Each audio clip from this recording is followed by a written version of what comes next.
we welcome our panelists, Divyam Sharma, who secured his internship at MX Player. Divyam, we request you to introduce yourself.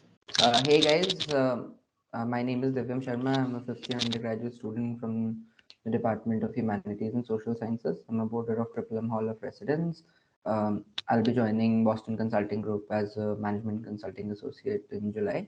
And as you rightly said, I'm here to talk about my off-campus internship at MX Player, which I did during January to April last year. Thank you, Divyam. Thank you, Divyam. We are also joined by Nikita Gautam, who is interning at Leap Finance. Nikita, could you please introduce yourself? Yeah, sure, Ankita. Thanks for that. So, hello everyone. My name is Nikita, and I am currently in my fifth year. And I had done my internship at Leap Finance from Feb to July, and it was an off-campus internship. And I'll be joining Grofers as an APM this time in July. And I'm a resident of Mother Teresa Hall of Residence. Yeah, that's all. Thank you, Nikita. Next on our panel, we have Akash Roy, who got his internship at Morgan Stanley. Akash, we request you to introduce yourself. Sure, myself Akash Rai. I'm a fifth year undergrad from the Department of Mining Engineering. So I am currently interning with Morgan Stanley and I will be interning till July and I will be joining American Express. Thank you, Akash. Next, we have Shashwata Banerjee, who secured a full-time offer at Optiver. Shashwata, could you please introduce yourself? Thank you, Ankita. Hi, everyone. I'm Shashwata Banerjee. I'm currently a fourth year undergraduate student of the Department of Electronics and Electrical Communication Engineering. I interned at Nomura last year, which is a CDC internship, and I have received an off campus placement offer from Optiva in the trader role. Glad to be here. Thank you, Shashwata. We are also joined by Vikrant Gupta, who is interning at Alliance Bernstein. Vikrant, could you please introduce yourself? Yeah, sure. Hi, everyone. I'm Vikrant Gupta, and I interned with Alliance Bernstein for the last summer and have received a pre-placement offer from them. And I'll be joining them this year in June as a sales associate with their equity sales team in India. So, Thank you, Vikrant. Thank you all for introduction.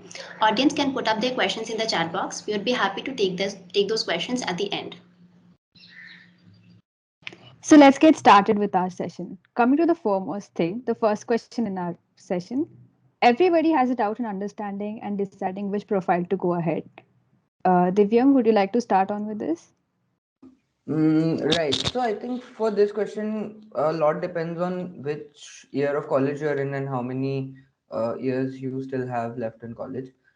What I would recommend is if you're in a, if you're early on, let's say first year, second year student, then I would say go for a more generalist role in an organization, let's say roles like financial analyst or product management, where you can get a flair of two, three profiles at once. So for example, a financial analyst role will give you a slight flair of finance as well as data analysis. In product management, you'll get a flair of product management, of course, but other than that, you'll be interacting with a lot of software engineers, UI, UX designers, and things like that. So I think that's that for people who are early on. For people who for maybe third years or fourth years, what I would recommend is that if you already have a field of interest, then of course pursue your internship there, no questions asked. But let's say you don't have a field of interest, then go for the roles where most probably you'll find a good job or at least a good start to your career. Things which are booming right now, maybe software engineering or product management or machine learning, most probably would be the fields that I would recommend. Yeah, thank you. Nikita, would you like to add some more points to it? Yeah, definitely. I agree with Devim on that point that, yeah, if you are starting off, let's say right now, maybe if you're in second year or maybe first year, you should go for some generalist role because as I'm aware that all these people who are here I'm thinking more inclined towards non-tech roles as of now. But let's say for me, it was a little different because I had interned as a software developer before switching to associate product manager. But yeah, definitely, I think generalist roles roles like product manager, management internship, या फिर financial analyst would give you an edge because you'll be able to understand how the company works and you'll be able to explore more roles while you are in this role. I think, yeah. But again, if you already know certain profiles that you're interested in, so first explore those and then you can move on to these roles. Yeah. That was a nice answer. Akash, what are your views on this? Yeah, sure. So what I think is that when you're in third or fourth year, you should be aiming for your placement, which is right 1 year from here. So from the perspective of placement, it is necessary to have a good internship in that field. So for example, in the placement, I was looking forward for the finance role.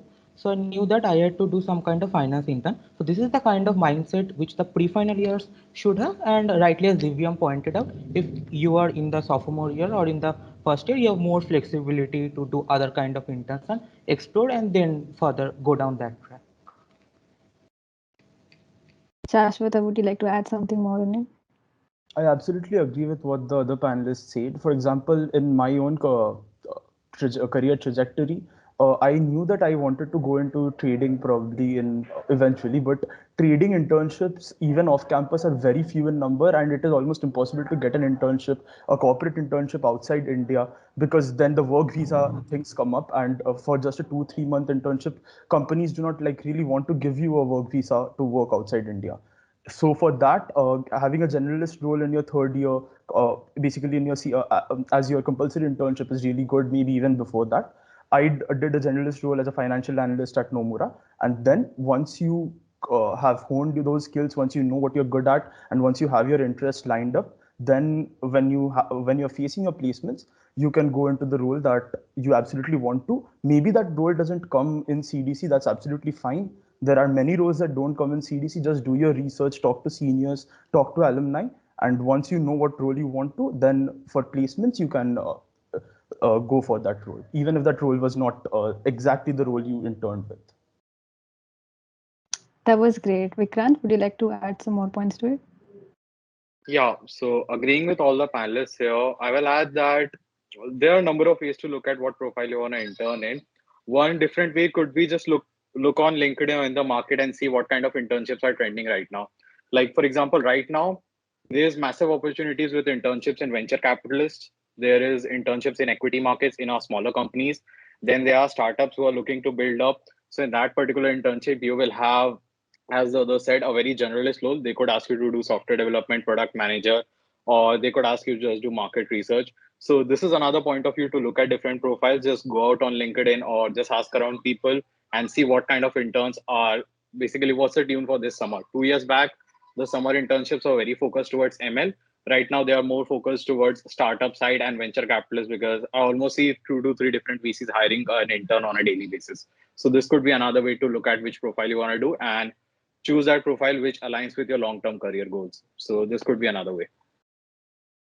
Thank you. That was a great answer. Now we move on to the next question. Okay, we all know that it's not very easy to reach out to any company. What, according to you, are the most effective ways to successfully do so? Nikita, would you like to start with the question?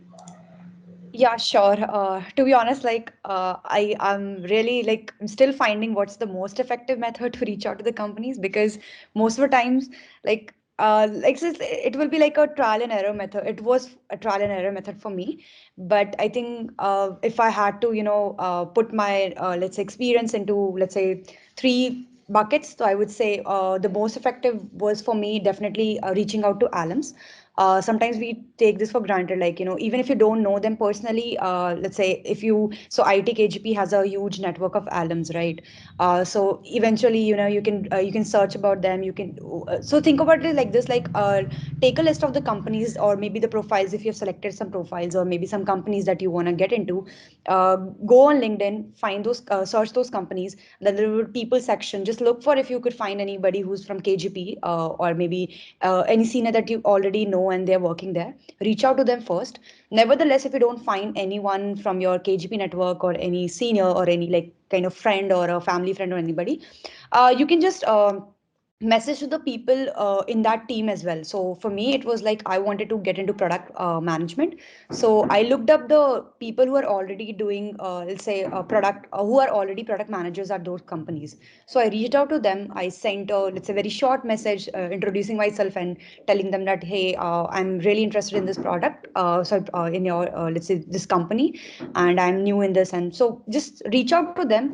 Trust me, it's a very, I'd say, it's not a very efficient method as of now, but you might have to send hundreds and hundreds of, let's say, messages to different kinds of people, reach out to HRs as well. But you might get, like, if you're lucky, you'll get definitely around 10 replies, and like you'll be able to break into that. So, yeah, that's it. Akash, would you like to add some more points? Yes, sure. So I believe that in my process, I used only LinkedIn and nothing else for the entire process. So what I did was that first I choose my domain. It was finance and consulting. Then I broke my domain into 6 or 7 buckets. What are the kind of firms I am targeting? So first there were the consulting firms. Then there were mutual funds. Then there were investment banks. Then there were private equities. Then there were the big bulge banks. And lastly, the financial services like Ambit Capital. So under these buckets, I just searched on LinkedIn where the companies which have given interns, where our seniors have basically interned in the past years. For example, I looked up somewhere in 2015-16, some of our alum has interned in Monitor Deloitte. So I got an idea, okay, this company hires intern, it is difficult to get, but I should try and go for it. In 2017, I saw that someone has interned Barclays off campus. So this was basically my motivation. And then I started pinging the employees via LinkedIn. So the conversion rate is really very low, but I only trusted the entire process via LinkedIn. So my end result was that almost I messaged around 1,000 people in LinkedIn. Almost 30 people responded me, and in the process, I ended up with 5 interviews and converted 4 for them. So I believe that the best tool, if you have no connections outside, is only LinkedIn. You have to be really hard on the process, keep track in an Excel sheet whom you are sending message, when you are supposed to call someone. But in the end, the result is obviously very good if you can get an intern through this process. Thank you, Akash. Shashwata, would you like to add something? Well, there's one method that I used which hasn't been talked about yet, and that is simply the company website. So when you are looking out for a company, you have made a list of the companies in that profile that you want to pursue. You look up the websites of those companies, you would definitely find a certain email address or some way to apply for a job there, apply for an internship or a placement or a job there, basically. In fact, some companies, in fact, most companies list out the open roles they have on their websites, except maybe some small startups. You do that, you apply in that way, and that is especially very beneficial when you do not have any alumni working in those firms, or any alumni that you maybe in your research you haven't found that there are any IIT KGP alumni in those companies. Then you can just go ahead and use the company website. Okay, thank you, Shashwata. Vikrant, would you like to share something? Yeah, sure. So how I have scored internships so far and multiple of them by using 3 different methods is first, you need to have a very good network on LinkedIn to make sure that at least you see all the internship hiring that is going on. Because sometimes some posts get very less reach and some posts get a lot of reach in which companies receive over 2,000, 3,000 applicants in which the chances really almost dry down. But if you have a good network on LinkedIn of people sharing those internship posts or something like that, that's very good. And second thing, so it's always about see where historically people have interned, as Akash said. So if you have a very good idea of which companies have historically given off-campus internships to KGP or IITians in general, then it's a good chance that they'll be looking for interns in this summer or in this winter or in particular time period. So if you know if a company does that, simply try to find out email IDs of different HRs, mail all of them, and it's highly probable that at least one of them will give you an interview because they do hire interns. So if you get an internship email with HR, it's probably going to go forward. And the third way is it's total blind hunting where just simply look at which companies you want to work at and who are the kind of people who you're seeing that they're doing good enough work. So in that case, reach out to their heads or directors. I'm talking about smaller companies which do a lot of work because especially in finance side, a lot of companies in India will have a workforce of less than 30 people, of which some will be directors. So reach out to the directors, and if they feel that they need an intern, they'll probably gonna hit you back with something. And if you work for them, they're gonna hire you probably. That's how I landed Bernstein at least. Thank you. Thank you, Vikrant. Divyam, would you like to add something? Yeah, I think almost everything is covered by the other panelists. Just specifically for PM, want to talk about a couple of programs that give you really good off-campus product management internships. They usually you'll receive an email from the PR chair also about them. One of them is called Upraised, where they have I think 2 rounds of tests and then a training, and then they place you in like Sunicorns or unicorns sort of companies in PM roles. The other one is the Next Leap APM Fellowship, which will also be, I think, a training program for a few months, and then they'll place you in really nice companies, both internships and full-time offers. So keep on the look for any mails from the PR chair regarding such fellowships. Thank you, Divyam. Now we move ahead to the next question. When aiming for a startup, should one prefer a better company brand or be more concerned about the work pressure environment there? Akash, would you like to say something on this? Yeah, sure. So, talking about only finance profiles, I think that the startups in the finance domain, they are really low in number. If I am not considering the fintech ones, so obviously the exactly for finance at least, the better the company brand value is, the more my CV gets glorified in a way. So suppose someone is having intern at Deutsche Bank or Nomura, and consider someone having intern at an small equity firm like maybe small one. So obviously the Deutsche or Nomura intern will carry much more weightage. So I think in finance at least the brand value carries a lot more weight. Others can comment on the product management in other ways. Thank you. Shashwata, would you like to add some more to it? I agree with Akash that when you're looking for an internship in particular, sometimes the work pressure is not always the most important thing, right? The brand value is what you might be looking for, because you might not be looking for a placement in the same company you're interning at, in which case your CV, the point on your CV would matter most. But if you're looking for a placement, then you have to understand, like you have to first decide how many years you actually want to stay in that company in the first place. If you want to just work there for 1 or 2 years and then go for higher studies, do an MBA, or shift maybe career lines, maybe go from a generalist to a specialist role, which many people do when they go into consult and then later go into basically management, general management. In this particular case, I would say. If you intend to stay in that company for long, the work pressure would be an important factor. But if you just want to use it as a stepping stone on your career, then look more on it as like a medal on your CV. That was great. Vikrant, would you like to share something more on this? Yeah, similar views in finance. So in finance, the companies are usually categorized as big brand or not big brands. So if you have a good brand of company, that gives you a recognition of good finance work and good finance ethics uh, when you apply for a company during your placements or something. So yeah, if so you can break this down in this way, that if you're looking something to bolster up your CV, go for a big brand. No, nothing else matters. But if you're looking to work somewhere and build something out of your own and learn a lot, maybe go ahead with a startup or a pressure environment. But sometimes you could find both of them at a singular place. But yeah, you should look at what's the purpose of your doing the internship, and then maybe figure out which one of them would be better. Thank you. Divyam, what are your views on this? Yeah, I think it's a little subjective depending on what your objective is, as Vikrant pointed out.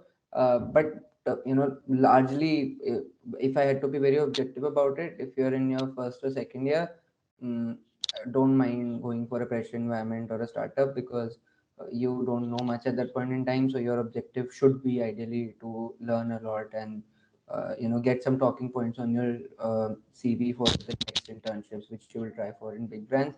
But if you are, let's say, pre-final year or in your pre-internship year, and you're aiming to get into fields like management consulting or finance, or things which are or areas which are very, very CV specific, then I think just go for a big brand and don't bother about the kind of environment work and things like that.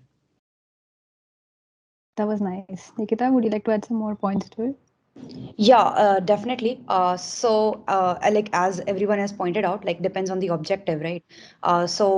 If you are, I feel in some ways, company brand also matters. But I'll give you an example from my life only. So when I started my internship or when I was interviewing for Leaf Finance, at that point, even I did not know what it was and what they were up to, right? So it was more for me like, okay, they had just recently acquired a Series B funding, Series A funding, and I was like, okay, I wanted to break into product management, and I did not have tons of options because when you start out in product management role, you have to, it's a little trickier than other roles because it's not still not well established as of how to get into product management. So I took a risk, but eventually I think it has, over the past year, I think it has already established its brand as well. So yeah, like if you had to maybe choose, because sometimes you don't even have, let's say, the position to choose as well. So it's more like you want to get one internship. So don't worry about if your startup or whatever your startup you're interning is not currently well known. Maybe after a while, they might do something and create a brand itself. So it's helping me right now when I talk about my internship. But at that point, I was also running after a company brand. But I think, yeah. So that's it from my side. Thanks. Thank you. That was a nice answer. Now we move ahead to the next question. Often people are worried about their CGPA. So, what are your views on this? And how important is one's CGPA in the selection procedure? Shashwata, would you like to start with the question? Sure. Firstly, from my own experience in applying for off-campus and on-campus internships and placements and seeing how the shortlisting goes, CGPA plays a more important role on on-campus placements than off-campus for the same roles. Having said that, it entirely depends on the kind of industry you want to go to. Like in finance, if you are going for a generalist role like global markets, CGPA does play a role. For example, as far as I know, there are almost always unofficial CGPA shortlisting criteria in big banks such as Deutsche Bank, Credit Suisse, Nomura, so on and so forth. However, in the role I'm particularly in right now, the off-campus placement I received from October, trading roles do not require CGPA when you apply for them off campus. Like you could have a CGPA of 6 point something, as long as you pass and you don't have any red flags on your transcript, you would get through. It entirely depends on your mettle and your performance during the interviews. Thank you, Shashwata. Vikrant, would you like to add something? Yeah, sure. So CGPA CGPA is pretty important. That's the baseline statement. But yeah, it's relatively less important when compared to your CDC selections. And how less important? Yeah, as Aswad said, it's a difference of profiles. In a tech background, yeah, people will try to look more at your CGPA. Even in finance, if you're applying to some company, because it's a high chance that most of the people working there, they were good pointers. So yeah, they will probably look at you. But I don't think it's that big a hurdle which is there in CDC. I faced hurdles both in both CDC and off campus. Off campus was a relatively easier to get with a low CGPA. But yeah, in the end of the day, it's still a hurdle. You need to have a decent enough CGPA. But if you don't have that, do not get depressed because it's relatively easier compared to your CDC to get an off-campus internship with a low GPA. Because then the talk is more about what are your skills and how are you going to fit in into that particular role. If you can do enough to prove them that you're good enough, then you're gonna get in. Then CGPA can do nothing about that. Yeah. Thank you, Vikrant. Divyam, would you like to share something? Yeah, so if I had to talk about all profile an umbrella for all profiles, then the baseline is that if there are a lot of people applying for the role, if the number runs into like 500 plus 1000 plus people, then CGPA will matter because mostly people will not have any objective way of shortlisting you. They obviously can't interview 1000 people, right? So they will find some objective criteria to shortlist you for the interviews, and more often than not, it's going to be a CGPA. So be it CDC internship placements or popular posts on LinkedIn or posts that the PRCA shares and things like that, I think more often than not they will have a CGPA criteria somewhere into them. But having said that, if you're in a position where you can't improve your CGPA, there are apply to places which are where you're confident that there are not a lot of there's not going to be like 500 plus applicants to choose from. So they will shortlist you on the basis of what you know. And plus, for product management in specific, even in CDC and outside of CDC, I've seen that companies don't look at your CGPA in general, whereas for other non-tech roles like consulting, finance, and things like that, they probably will have a look. Thank you, Divyam. Nikita, what are Yeah. your thoughts on this?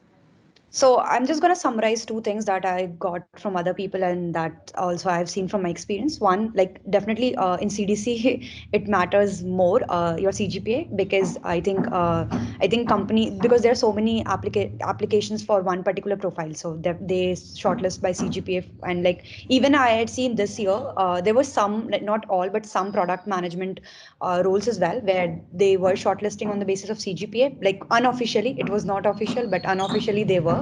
So if it's possible, you can improve your CGPA. But again, I think it's more around like if you can maintain a CGPA of 7 or 7.5, that's good. They're not asking you to have a CGPA of, let's say, in the upper bracket like 9 or 8. I mean, in some profiles like consulting, definitely it's like mostly based on CGPA, the initial shortlisting.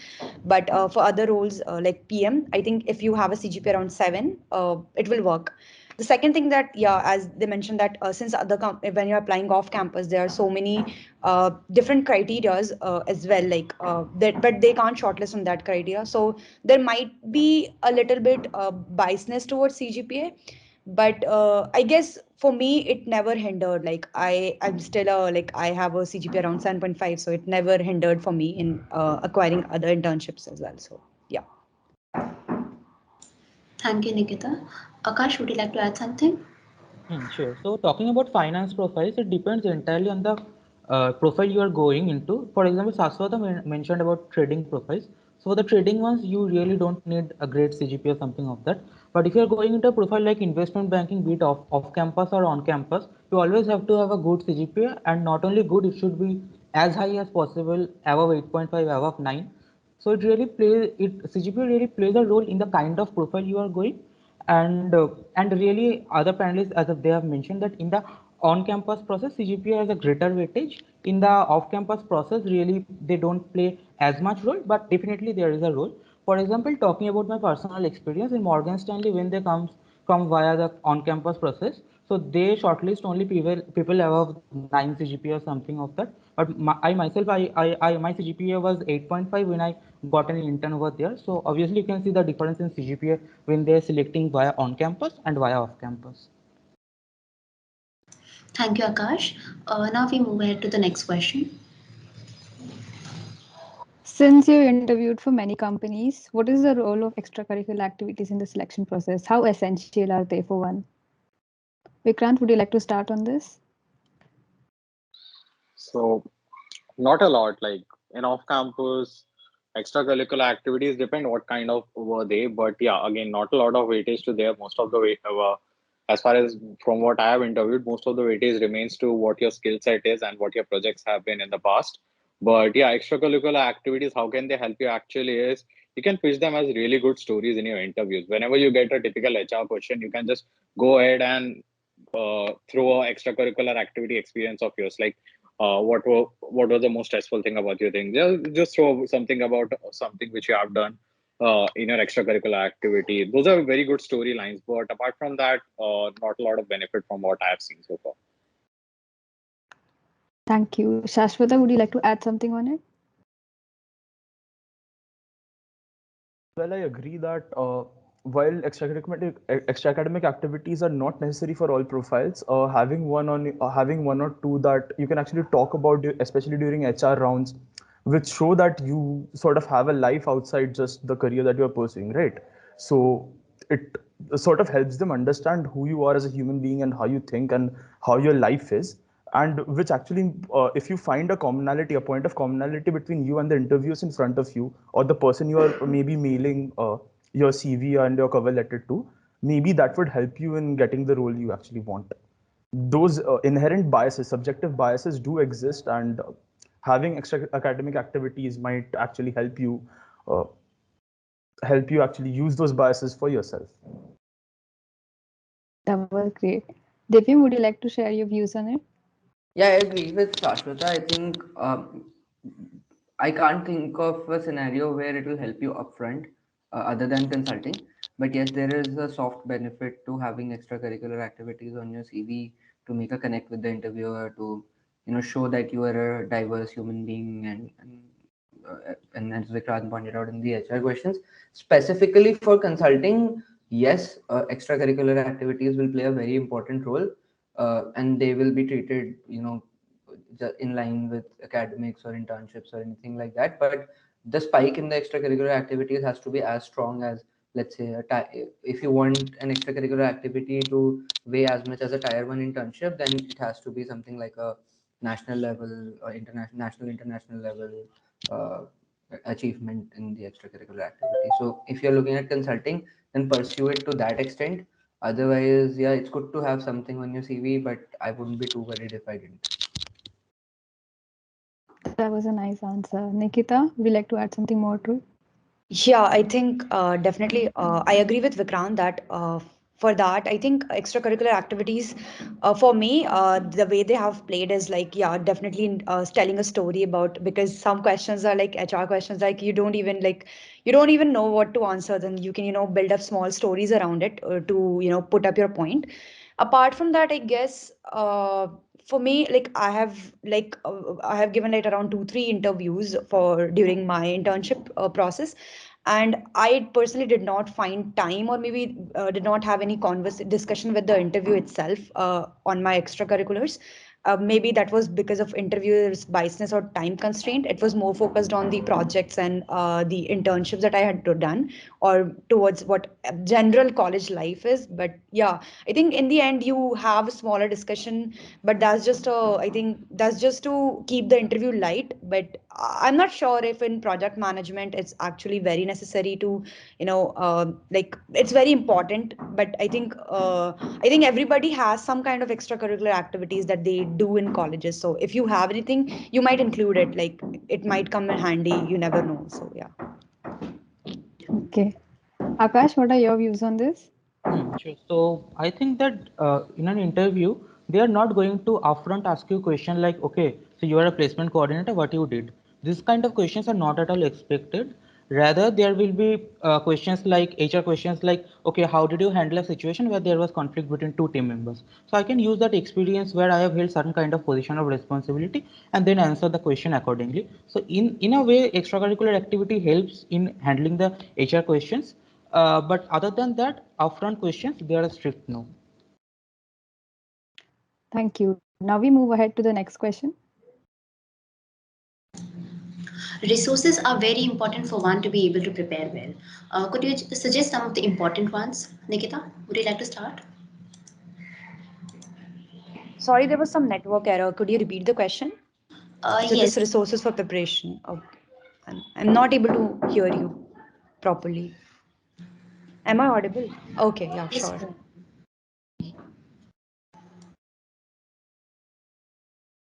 Uh, okay, should I continue? Yes, Nikita, you're audible. Okay, so resources for preparation, I think that's a little tricky because first of all, it depends a lot on what profile you're going for. I don't think I'm the right person to tell you about resources for finance or any other profile. But if you ask from me about maybe product management and little bit consulting roles, because those overlap a bit. So I'll think like there are some already resources available for, I think, by people from our institute. Like I got a tons of resources from I think for my placements. But in general, you can take up some books about how to crack case interviews.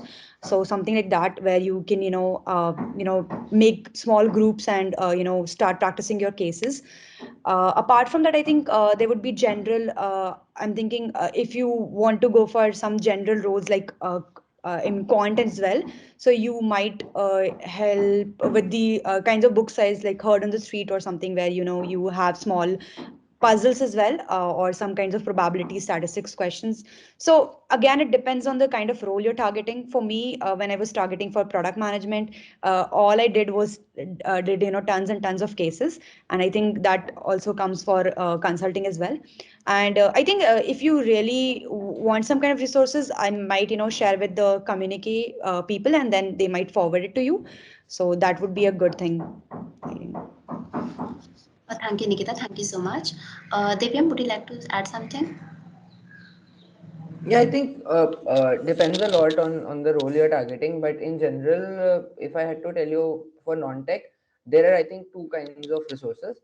The first one is that if you're in first or second year and you're planning like a for a long term a non-core thinking or a non-tech thinking, developing that as a habit is one kind of resources, and the other kind of resources, what I call hard resources, is if you're preparing for interviews and there's like a couple of months before the interviews, what you do.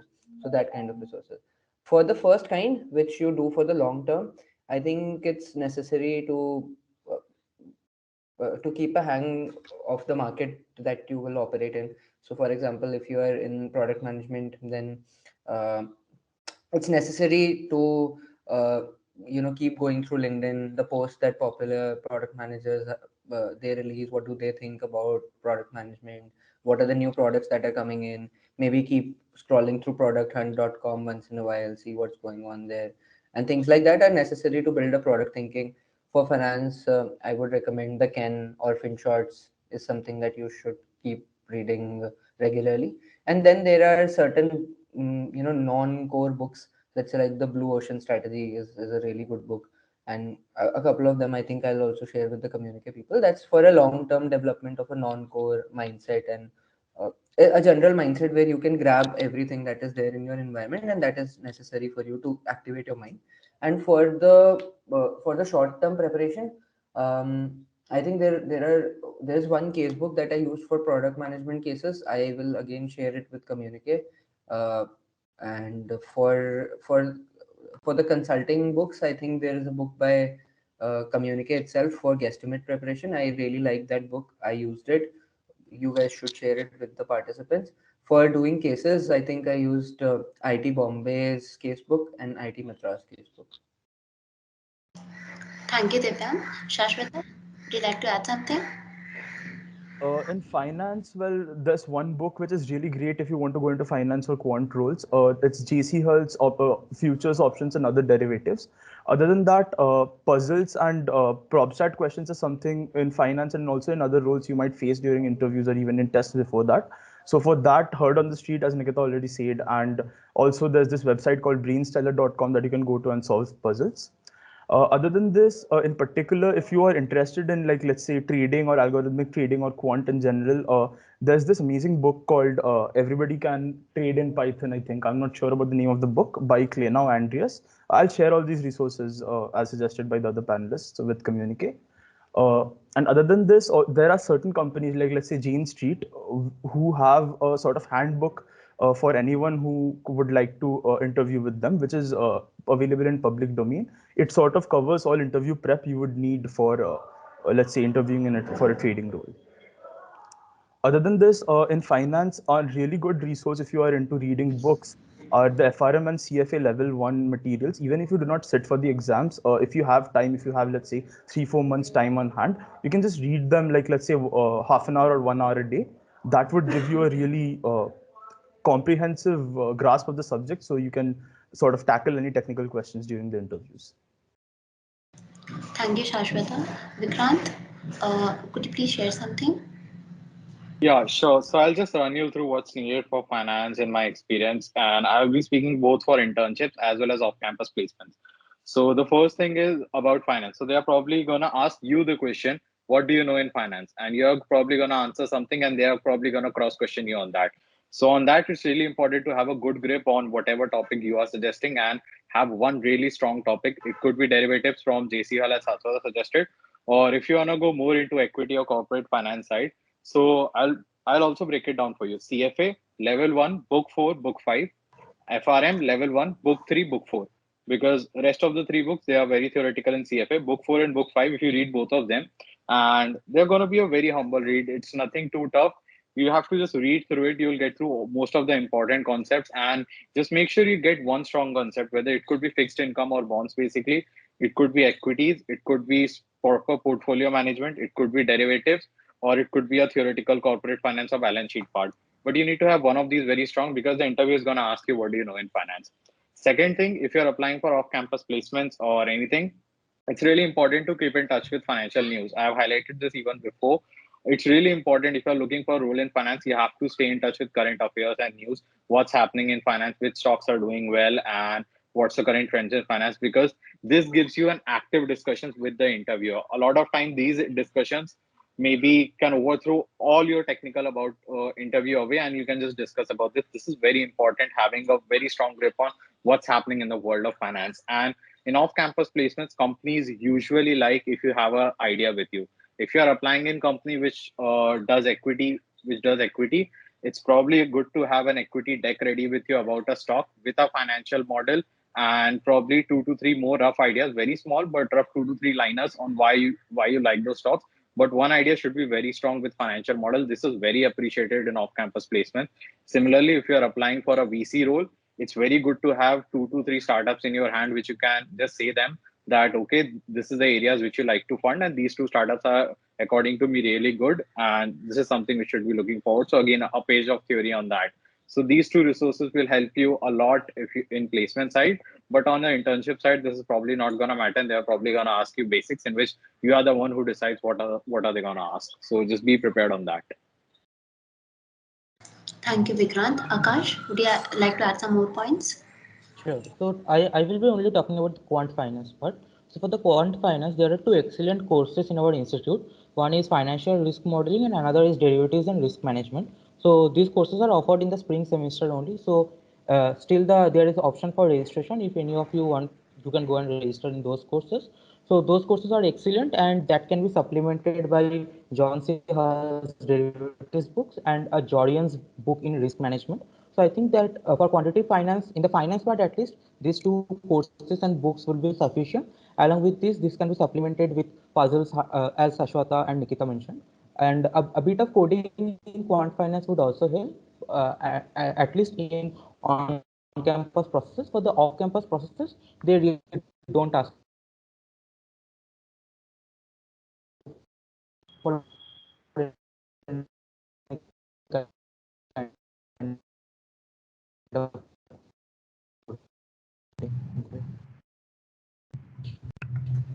Akash, you're not audible. Hello? Trisha, am I audible now? Yeah, you're audible. Okay, Akash, you're not audible. Uh, okay, so thank you all. Let's move ahead to the next question. Time flies like an arrow. So, what would be the best strategy to prepare efficiently in the time remaining? Nikita, would you like to begin with this question?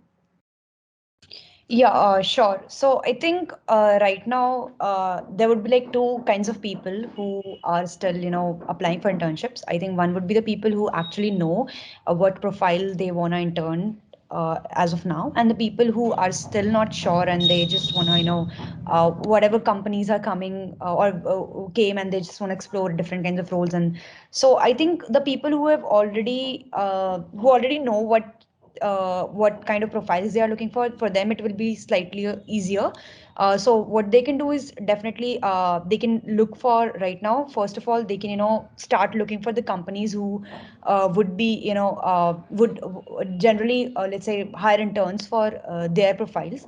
So I think that would be covered in the later part of the conversation. But once you have finalized the companies, I think just think of maybe I think at this point it will be better if you could I think uh, you know uh, I think it will be better if you could put more focus on how actually these companies conduct interviews. So I think if you are looking for some role like product management, you can start make some small case groups with your friends, or maybe take some help from your seniors and start preparing cases as of now and start reading more about the companies you are actively looking for, what are they doing in the recently. And I think for them it will be fairly easier. So I want to cover the people who are still not that much sure about what companies or what profiles they should target. I think for them, I personally feel I was also at that point during my last internship as well. So what I did was like I actually read a lot about different profiles that are available as of now. As Vikrant has already mentioned that you can just search what are the hottest intern roles or maybe some kind of profiles that are people applying for. So right now, I think for you, it would be best if you could at least finalize one or two roles that you want to target for first. And then I think, again, the course would be same as of the people that I mentioned before. So yeah. Thank you. Shashwata, would you like to add some more points to it? Well, yeah, I agree with Nikita about what they said about given the time constraint, how you should prepare. I would say that if you have like let's say 1 or 2 months left, then you should focus more on interview prep more than role prep. In which case, you should be practicing more, revising what you already know, learning something new. If you have just a few weeks left, is not always feasible, especially if you are not sure which profile you will be interning or being placed in the first place. So uh, find people who share the same interests as you. Even if you are not, let's say, interested in consult or PM, where there are case groups which have been there for quite a while. Let's say for trading, or if you're interested in it, find people who are interested in that. Share resources, maybe group study. It really helps in that way. Okay. Vikrant, what are your views on this? So I'll just go about it and see what kind of things are important in your interviews. Especially if you're sitting for any profile, you would know at least you should read blogs and everything. So just figure out what kind of weightage every different preparation will have. So first of all, your CV prep, that's probably the highest taker in pretty much any field you're gonna go get. Because the first question you're gonna get explain yourself, and they're probably gonna do some cross questions. Then comes the technical parts, which is divided into two to different categories. So as soon as the times come closer, you should skip ahead parts which have less probability of getting asked and stay more focused towards attracting to the core of the interview, which is your CV prep and some prop chart question guesstimates. And so as the time goes forward, just focus more towards things which will carry a higher weightage in your interview, and start dropping out things which you will think you should have done earlier. So I think that's the best way to move forward for the preparation part. Thank you. Akash, what are your views on this? Sure. So very sorry, last time I got dropped out. Huh. So for the if someone is in sophomore year, then he should learn more on learning. He should invest more on learning the subject. But if he is in currently pre-final or close to his interviews, then he should prepare more for the interview section. That was great. Divyam, would you like to add some more to it? I think almost everything is covered. Just a small point. What I used to do is that I used to be super obsessive about planning my preparation, and I think it might not. If you're disciplined enough, it might be a good idea to create an Excel sheet with a day-wise plan on what you are going to do every day. And like first of all, dump everything whatever you think you're supposed to do, and then plan it out on a daily basis as to. I think being obsessive to the extent of like hours may not really work for you, but at least on a daily basis you can have a sense of what you're supposed to cover and check if you are covering that or not. And at least on a weekly basis, you should not have any backlog on what you're trying to do. So at least I like to plan my things. So that's an advice I could give you. If you plan, then you may not be in a situation where you have to skip some parts of the preparation. Thank you. Now we move on to the next question. Yes. So the next question is, what are your all suggestions for the interview process? Akash, would you like to start with the question? So for the interview thing, one thing which I lacked during my CDC internship was that I didn't prepare my CV well, and the result was disastrous. I appeared almost in 7 to 8 interviews, got rejected in all of them. So my first lesson was that you have to really know your CV in and out, each and every point. So that is one important thing in terms of CV. And second is that interview process. try to be a little focused as per the profile. If you have, do not have much time, suppose if you want to go into finance, then maybe you can prepare for finance as well as maybe consulting and bit little bit data. Do not go for software. So you can't handle so many profiles at a time. Try to be focused in your goal. Try to prepare for 2 to 3 profiles, then only you can get into one. A lot of profiles would destroy your game, and maybe you can't get into any of your desired ones.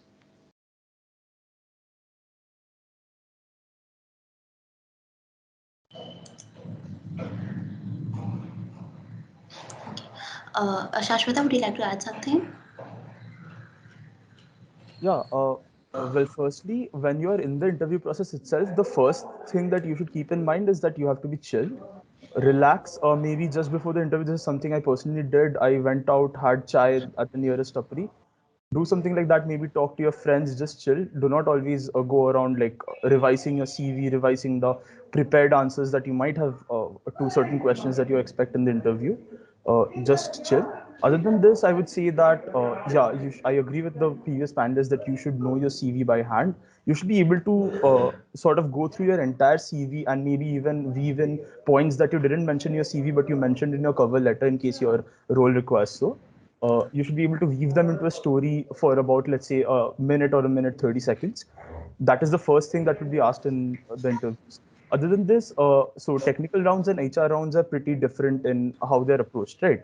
Technical rounds, your focus would be to answer the question in front of you correctly, and even if you do not know the proper answer, you should tell them what you know about the question and why, where you lack, right? So if you can identify exactly where you lack, and if you tell that to your interviewer right there that I don't know this and that is why I can't answer this question, it sometimes gives you brownie points, and it also helps them understand what you do know, and that the next questions that do come at you would be maybe from somewhere you do know, where they would be checking if something you claim to know is something that you actually do know. Other than this, when you are facing an HR interview, just be yourself. First, maybe for 5-10 seconds when the question is asked, think about what you're going to answer. What are the main points that you're going to put forward in your answer? And when you're actually answering the question, stick to the points that you decided before. Do not change your answer in the middle of giving it. And I think that's it. Thank you, Shashwata. Nikita, would you like to add something? Yeah, sure. I think most of the things have already been covered by Akash and Shashwata, but I think 2, 3 points that I would like to highlight would be definitely knowing your CV. You should, prepare your CV before, and prepare some kind of, let's say, some kind of behavioral questions as well, like tell me about your strengths or something. So there are like list of behavioral questions that you can find anywhere online as well. I personally took it the last day because I was like, okay, I should focus more on my case preparation rather than the HR questions or other kinds of. But I think they play a huge role as well. And apart from that, definitely you should have very short stories for everything that you've done, right? From your experience to extracurricular, whatever you've included in your CV, just have a very short, crisp story about it so that you can tell them to the interviewer if you ask about that. Apart from that, I think, yeah, one more thing would be like, so since you're applying off campus, right? Even it was applicable for on campus as well. So just be ready for rejections as well. So do not let your let your guards down, or maybe some kind of, don't get demoralized. Remain chill. And I think one of the things that played a major role for me was mock interviews. If it's possible, do tons of mock interviews as well, because it will then remove the panic from the actual interview, because you have practiced so much with your friends or your, let's say, seniors, that in the time of D-Day, right, you will not be that much stressed about it. So I think that's also one thing. Thank you, Nikita. Vikrant, would you like to add something? Yeah. So the an interesting aspect is, like, since we are talking about off-campus internships and off-campus interviews, basically, the most important part is to just stay patient, because off-campus they always don't move as fast as CDC. You're probably not gonna get 4 interview rounds done within a day just by asking someone to get it done. You're probably gonna have to stay there in touch for a week, or sometime multiple weeks, or sometime over a month, just to get your interview process done. And yeah, that's a tiring and a very difficult process to go through. But I think patience is one of the key winners here. If you can stick to the company, if you know you are good enough and have given a good interview, follow up if you haven't received anything from their end, and just make sure they still consider you as a part of that cohort of that interns. So this thing is very important because you're probably not going to hear back very often from these companies. They're probably going to take an interview and then go back, go prob go black for some maybe 2 to 3 weeks even, and then ask you for to appear for another interview. So you need to follow up with good people, follow up with the HR, or follow up with whoever set up the interview, to just stay in touch with what's the progress of your application. So I think this is a very important factor, because this whole process of giving your first interview and getting your internship offer in an off-campus process, this can take more than 2 months compared to a week in CDC. So just be patient during the whole process. Thank you, Vikrant. Divyam, please add something.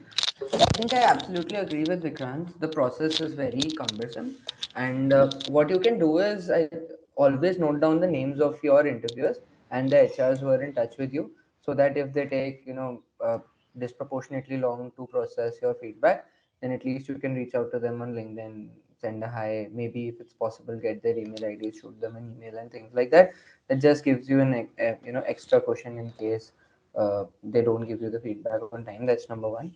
Number two, for the interview day, my suggestion would be the most important thing on that day is that you're in control of your nerves, and for that, don't look at your interviews as a make or break thing and as if your life depends on it, or things like that. Just look at it as a conversation with someone from an industry that you like to work in. It's if you look at it very carefully, it's very easy also to predict what kind of questions you'll be asked in the interview. It's almost always going to start with tell me something about yourself, or a CV walkthrough. It's going to have a part where certain skills are tested, and those skills will be asked beforehand. They will ask you if you know how to do a guesstimate. They will ask you if you're good with prop stats, or if you're good with finance, or if you're good with product cases or consulting cases and things like that. So that's predictable. And then there's going to be a discussion around the company that you're working for. What do you know about them? Why do you want to work for them? And then maybe some situational questions and the end of it. So more or less the interview is largely 70 60 70% predictable. So keep your nerves in your control and you should be good to go. Thank you, Divyam. Now we move ahead to the next question. It is very crucial to mail the HRs and the companies at the right time. So, what is the best time to approach them? Shashwata, would you like to begin with this? Sure. So it depends on the role when they are recruiting. So certain roles would recruit right at the beginning of let's say, your autumn semester. So in that case, you should start mailing right in, let's say, August, September, October. Certain roles would recruit year round, in which case you can apply at any time. It is actually time agnostic. However, there are certain roles, especially in companies which are smaller, which just pop out of nowhere at any point of time during the year. So for that, you should have a good network on LinkedIn, maybe with alums, with other people interested in similar roles as you in your year, or maybe seniors. And the moment those roles pop up, they would be filled really soon. The interview process would start maybe in a week or 2 weeks or so.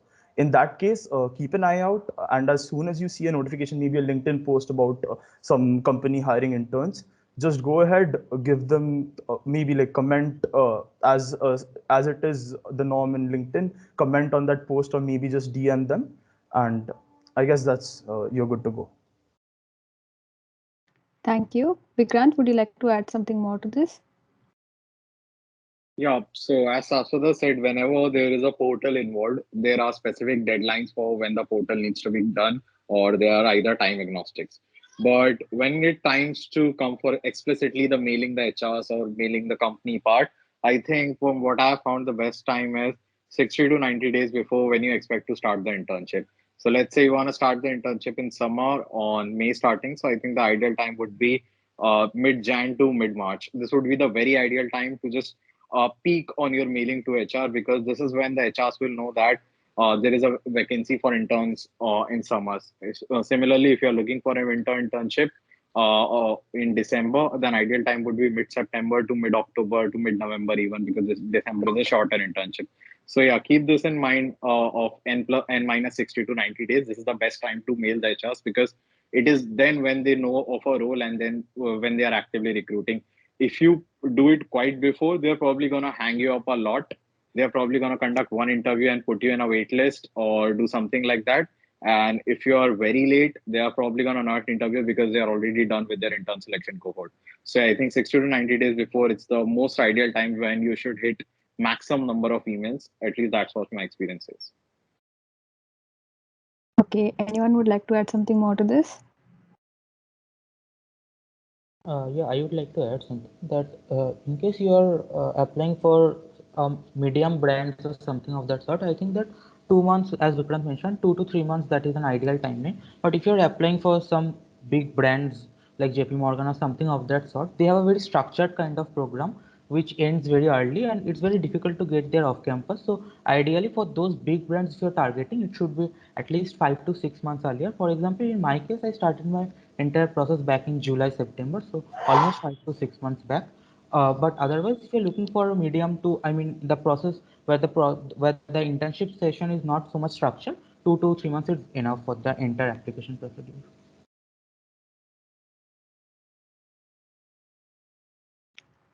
Now, thank you all for this. Now we've received a lot of doubts and queries from the student community, and we would like to bring up some of them in this session. So let's move ahead with it.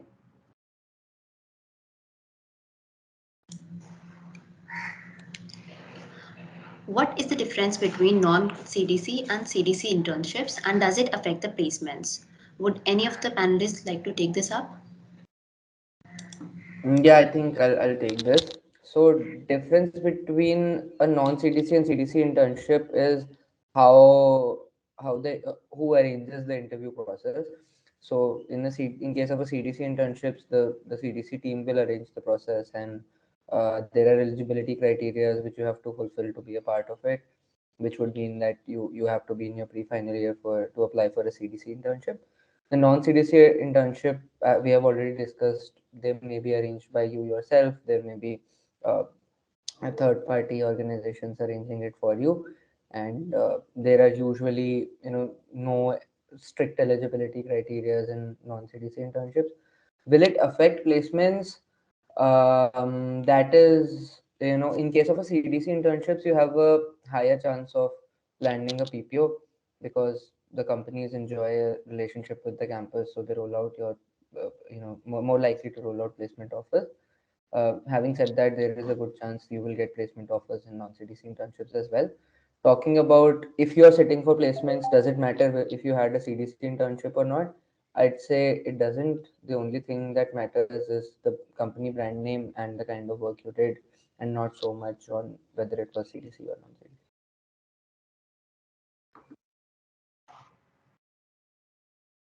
Anyone else would like to add some more points? Yes. So at least for the finance profile, I think that it's almost impossible to get into the kind of finance firms that come via CDC like Deutsche Bank or Nomura. So that particularly matters. But otherwise, for the other profiles, I think that you can get equally good firms. So for the finance only, I think it really matters a lot. Thank you. Now we move ahead to the next question. Is there any specific required skill to do any internship in general? Anyone would like to take up this question? Yeah, hello. So, like, okay, so the question is like, in any general internships that you want to land off campus, is that correct? I guess. Yes. So I think definitely there are some profile specific skills as well, which I think we had already discussed to some extent, and maybe if we get time we can discuss that individually.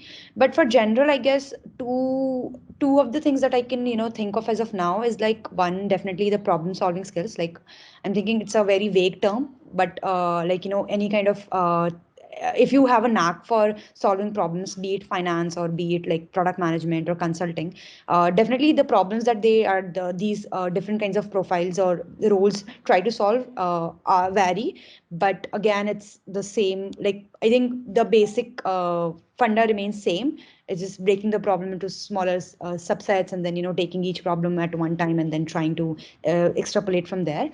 And I think the second thing, definitely, I think it's very underrated, but you should definitely improve on your communications. People take it for granted that they have certain communication skills, but when it comes to interview, there are certain etiquettes and certain way of conveying what you want to say is a little trickier in an interview setting. So I think if you can work on communication skills as well, that I think I think there are several programs as well conducted by CDC or other I mean societies in general in KGP, where they train you in soft skills as well. So I think those two I can think of as of now, but if anybody can add anything, that would be better. One more thing, Trisha. I think I would like to take a leave here if there's not a problem, because I have some other commitment at 5. So, is it okay that if I take a leave from here? Yeah, it's Okay. okay. Thank you so much. I think Thank you. yeah, I enjoyed this a lot. So yeah, thank you for having me, and thanks to all the panelists and all the participants too. Thank you, Nikita. Thank you. Bye. Take care, everyone. All the best to the participants. Thank you. So now we move on to the next question.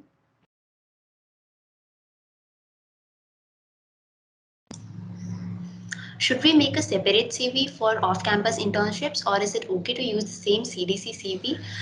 Would any one of the panelists like to take this up? Yeah, sure. So I think that the CDC, the format given in CDC, it's quite good and it goes up in any kind of company.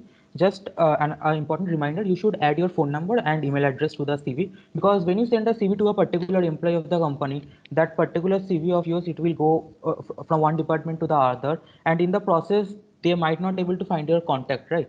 So I myself had faced this problem and I almost missed an internship since there was no contact number of mine on my CV. So make sure that you have either your phone number or email or both written on your CV.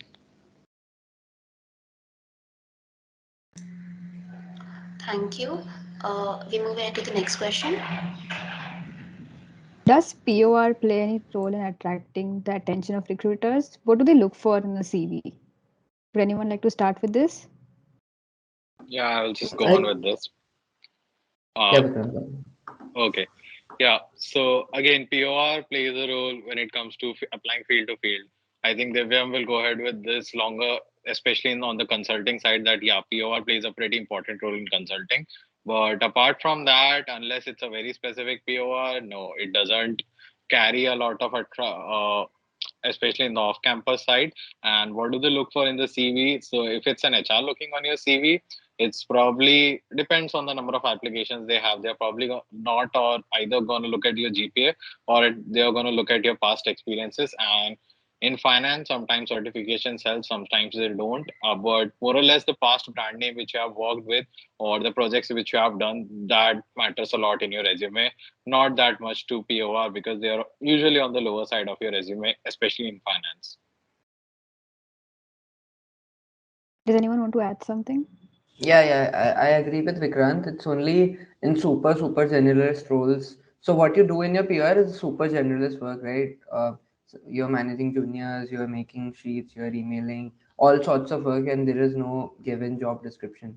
So any role which requires you to work like that will have weight for PORs in their selection process. One of them is obviously management consulting, probably some operations roles in certain startups may have like a POR weight attached to it. But other than that, for 70 to 80% of the roles, I would say not much for PORs. Thank you. Now we would like to take up some questions from the audience. It would be great if the panelists shared their views on them.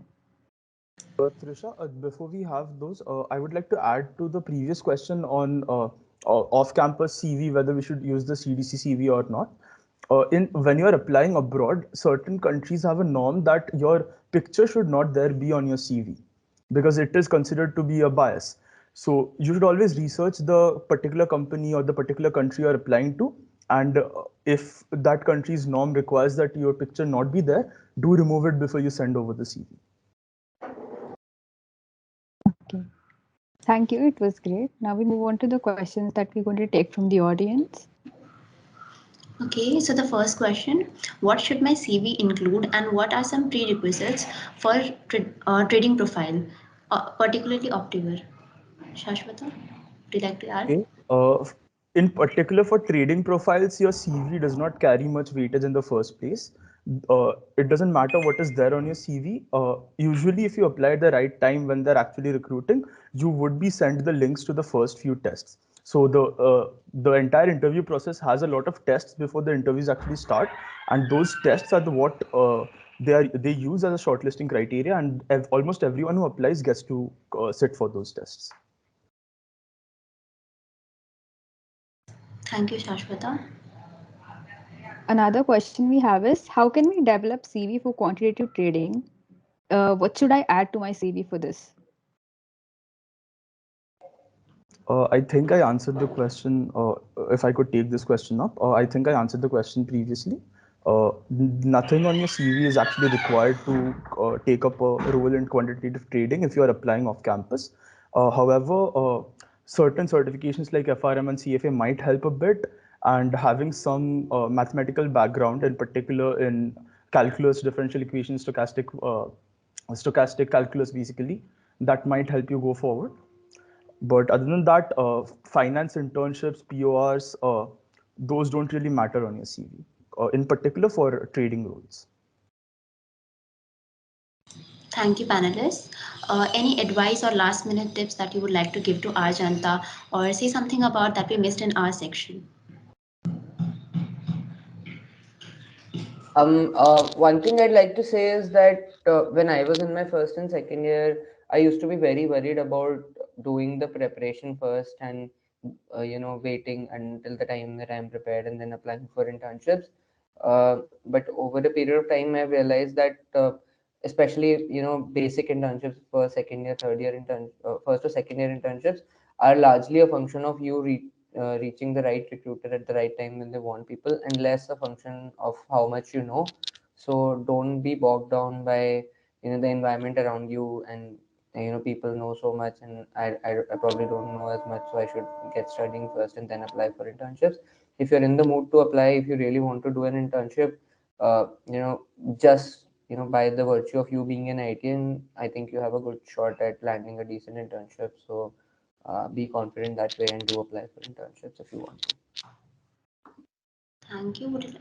Anyone? Yeah, Else would like yeah, I would just like to add some comments here.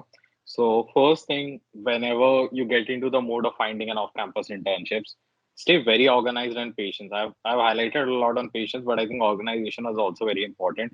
You need to have every contact, every reply, everything which you need to do in a sheet, and make sure it's a color coded sheet, looks good and it's easy to read. So yeah, organization is very important. And second, not just LinkedIn connection and messages are important. It's very, very important to have a good LinkedIn feed, because the feed gives you about what kind of opportunities are readily available in the market, and that gives you similar ideas that similar roles will be created in a different form, which might not be that active on LinkedIn. So yeah, it's pretty important to have a good feed on LinkedIn. And how to do that? Just make sure you are connected with very good seniors and with very good batches, and sometimes getting connected with people who often share internships posts, that helps a lot. Don't go behind these pages who promote internships, because that usually attracts a very, very high number of applicants and usually is not very good. But yeah, stay in touch with people, and that gives you a very good feed to apply to almost 2 to 3 new different internship openings per day. So that's very important as well. So thanks a lot, everyone. Thank you, Vikrant. Akash, would you like to add something? Yes, so in the first or second year, it may be a little bit difficult to get the interns because your CV is almost empty, right? So, good opportunity or alternative in those cases is to get some kind of projects or internships in the IIMs or ISB. So, they have a very good kind of program, and they also provide you with stipend for the work you do over there. So that can you can use that to fill up your CV, and later in the third year or maybe later of the in later half of your second year, you can do some kind of corporate intern. So that would also balance you in the kind of corporate intern and as well as research intern. Thank you, Akash. Shashwata, would you like to add something? No, I think my panelists have covered it all. Thank you, Shashwata. Next, we move ahead.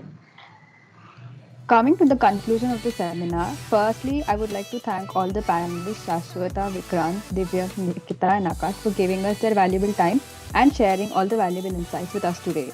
We would also like to thank the audience for being so pleasant and active during the seminar. That's it from our side. I hope the seminar proves helpful to all of you.